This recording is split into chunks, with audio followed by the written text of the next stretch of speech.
Hi, Sky.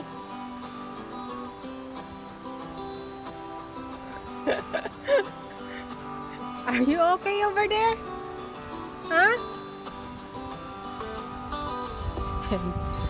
Margaret and Jason. Okay, you be careful there.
Hi guys, good morning, magandang umaga.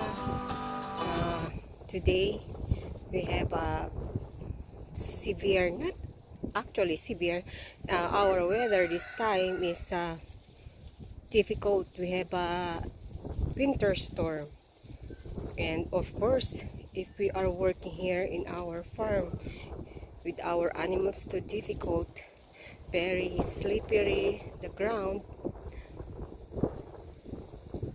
Marami kasing yellow, so it's too difficult.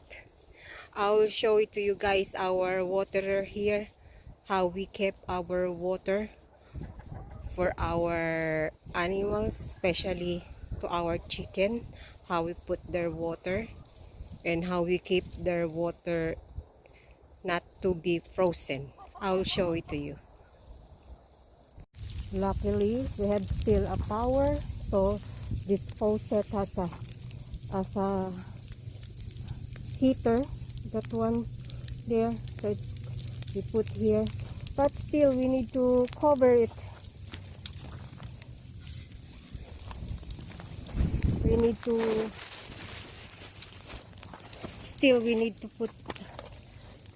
put protection to become not to freeze. Then we put this barrel there. Then if I need to use it, I will remove the barrel. Wow, it's getting difficult. Okay, like that. Then later, if I need the water again for my chicken, I will remove that. Every now and then I need to put water to my chicken. Mostly my chicken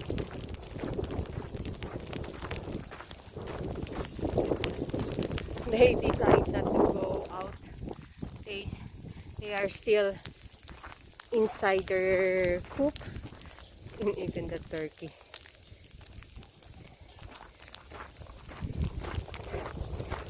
And also something there.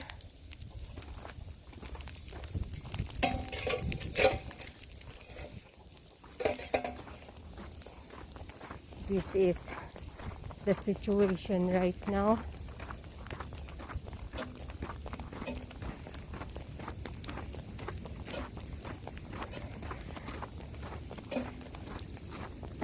and cloudy and sky, and we are going. Subscribe to our channel and press the notification bell so YouTube notified you every time we upload a new video. Please like, subscribe, and share. And also that one, they did not go out because they know already the weather is not good.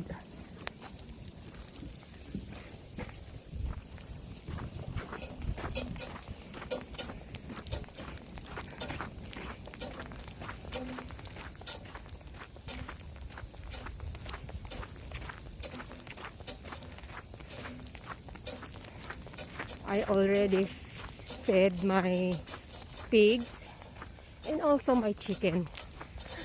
The geese, I also decide not to let them out. They are inside the pen.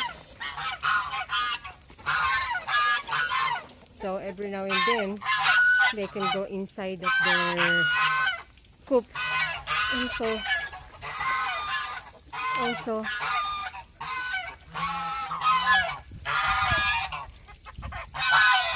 they stay on that area. But that tarp is going to collapse because of the ice. And they are affecting the ice. So look at them.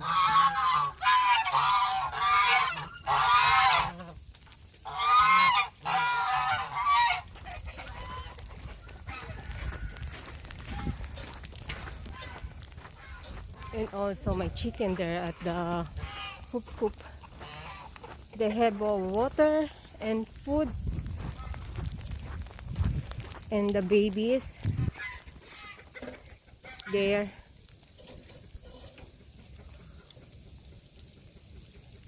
Hello, how are you guys? It's cold, no? Only mama pig is eat. She eat her breakfast. But you guys did not go out, no?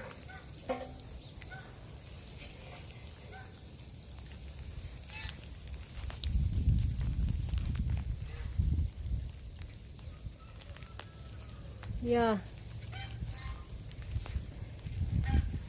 Be there always at the heat lamp. You take care, huh, babies? And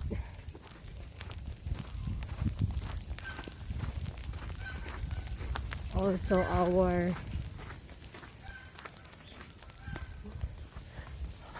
little one keep eating the hay, and daddy is there.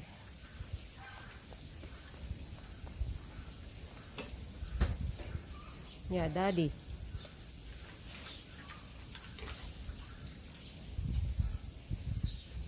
Stay warm, huh, guys? And our water line, we cover it. Just only that one out there, the one faucet, that is the one I always using the 1 gallon. Oh.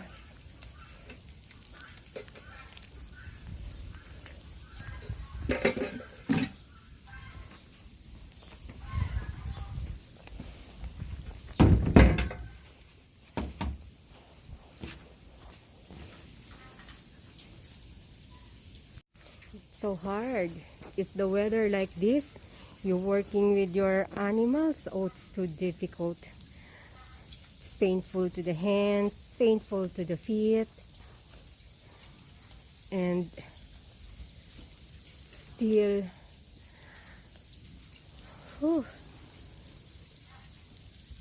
that we need to protect also our animals. So this is it, guys. See you later. Look, guys, the rain that we got from last night is 4 inches. But this rain gauge is not good anymore because there is a crack here. It turned into ice, the water of that rain gauge. Hey, what are you doing? Huh? Hey, you be careful. You keep. How about you?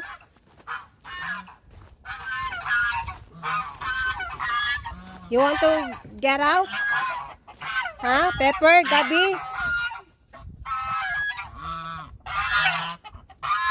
Or you want to stay there? Okay.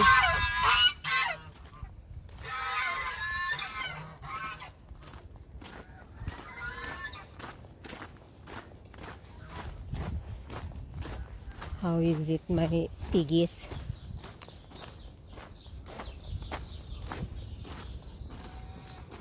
Oh, the baby. The baby is there. Hi. How are you?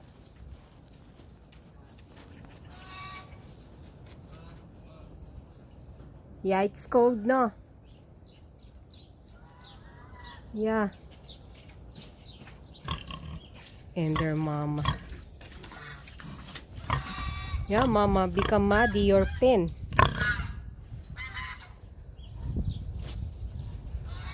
Okay.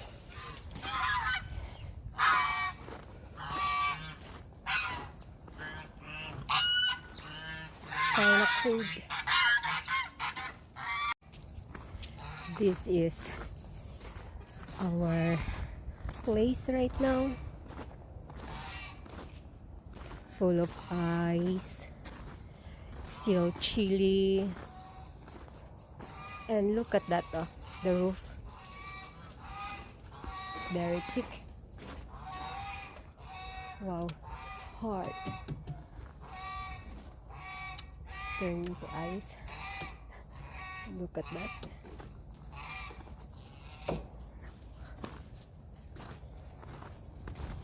It's so cold.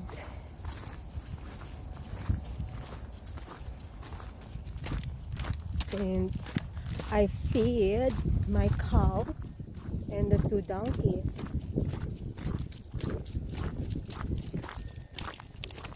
I think right now they are inside their box.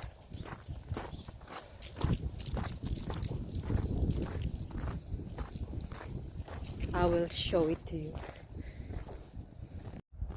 Margaret, where's Diesel? Huh?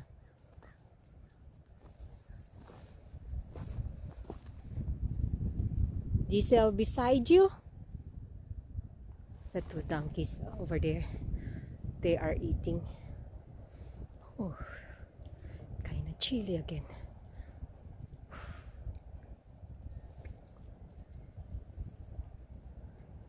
So, it's warm over there, Margaret? Okay. Take care of yourself.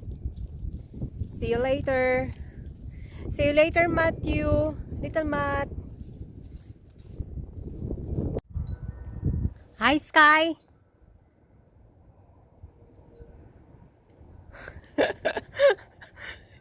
Are you okay over there? Huh? And Margaret and Giselle. Okay, you be careful there.